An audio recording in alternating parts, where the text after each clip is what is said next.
Hi everyone and welcome back to the channel.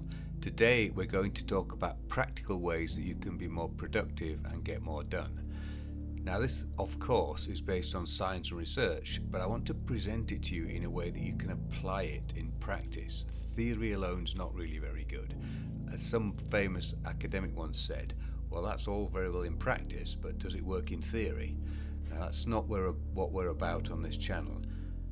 So when we think of productivity, we often think of motivation. Now that's not the only thing, but it is of course very important.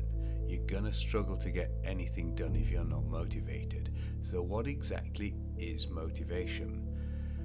Well, like I said, or I touched on before, it's not really supposed to be a technical science class, this, so I'm going to use my own definitions. And for me, motivation is wanting to do things, it's desire. Now you can have this in two main ways, so check out my previous video on finding your purpose for more on this and how important it is. But the first thing is you need a bigger purpose in order to direct your day-to-day activity. So the first way this can happen is if you just intrinsically want to do something. You might love exercise, you might love a certain sport, or you might love your studies. Not many people do, but maybe you do. And if that's the case, you're already motivated, you already want to do things.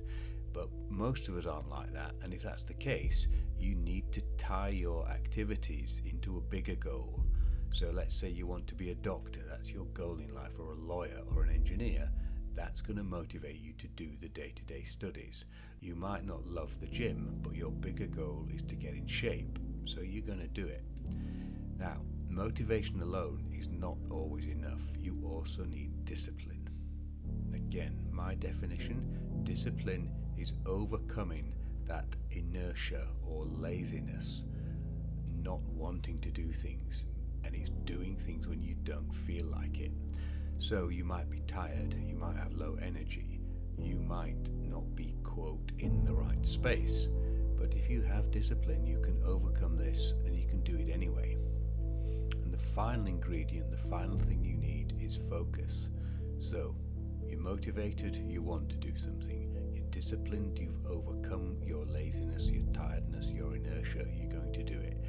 But when you get started, you just can't seem to stay on track. That's when you need focus, and focus is sticking to a task when maybe you aren't in the right headspace and it's starting to feel like a chore. So what are these 5 hacks that I mentioned? Let's see, we'll go through this fairly quickly, so pay attention. First of all, you set big goals. Now why this is important, if you saw my previous video on dopamine, you will know that having a big goal in your mind will create anticipation, and this anticipation creates dopamine. If you can create and visualize a big goal, you're going to set off a dopamine reaction that will give you motivation to, quote, want to do the task. Second of all, you break down these goals into smaller, more manageable steps. Now why this is important is that obviously a smaller task is much easier to achieve than a big task, and little bits of achievement will boost your dopamine. For instance, that might be just doing a set of bench presses or writing the first 2 pages of an essay. Achieving a small goal will boost your motivation. The next is to plan thoroughly.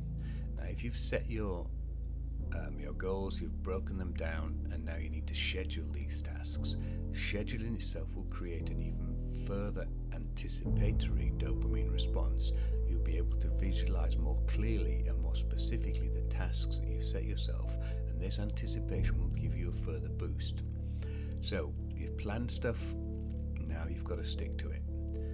If you can stick to what you planned and get stuck into the tasks, this will give you a further dopamine boost because you kept your promise.